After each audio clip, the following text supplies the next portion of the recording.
What's up, guys? Young Jack back here again. This is just a quick video, or hopefully quick video. Hopefully I don't get too long-winded with it. That somebody requested from one of the Raspberry Pi 64 project videos. And he wanted to know more about the power board that I was using. Now, this is not the exact same power board, but it's set up like pretty much the exact same. So, what this is, the main part of it, is a solderable breadboard.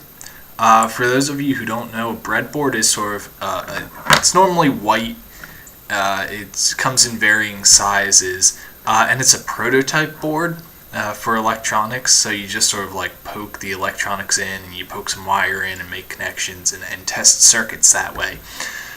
This is for the next step of when you want to make it a bit more permanent. Maybe you don't have the money or whatever to get a custom PCB etched, whatever. And so this is what that is. It's a solderable breadboard.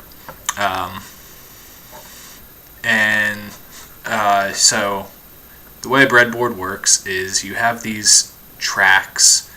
You see they're sort of divided by the white lines, so all these, sort of go this way. Those two in the middle are the same, and you normally on the outside you have pretty much power bars, so a positive and negative common, so that you can just pull power wherever you are on the board without having to make very complicated circuits, and with wires everywhere and making a mess. So that's what I did here. This is coming in from the 5-volt power supply that I have. This is I forget what exact size this jack is, but it's a barrel jack, I know that much. So I have the positive is white, the negative is black. I have those just coming down, connected to those two power rails on the outside. Now there is a third power rail here, which what I've used that for is a switched positive. So everything is connected to the same negative, and it's the positive that's different. So I have a switch here. This is the original switch that came with the Super Nintendo, actually. So if you follow the common negative down, I've got two wires coming off of it, going to each of the USB ports. One of the USB ports I have labeled here is P for always powered, is coming off of the positive common, and the other one is coming off of the switched positive common. You can sort of see there I have it as an S. And then I also have these two little ports up here on the switched positive. What I use these for is, well, in the Raspberry Pi I just used one, and that's for the fan, 5-volt fan, very simple stuff. And on this one, the other one is going to the light on the Super Nintendo. I wanted to try and keep it sort of as original looking as possible. That's why I sort of carved that out and made that as the original power connector, and my HDMI port is going to go there.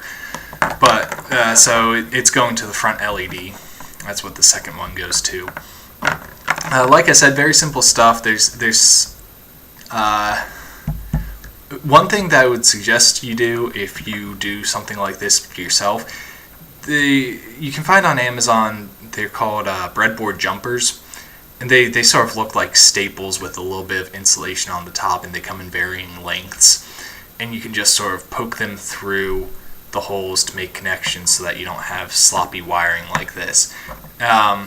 One person that I read, as far as breadboarding goes, was saying really only use the jumpers for something like this when you know exactly where your cables are going to be and your traces, so that you don't have to like constantly fiddle with stuff and all that.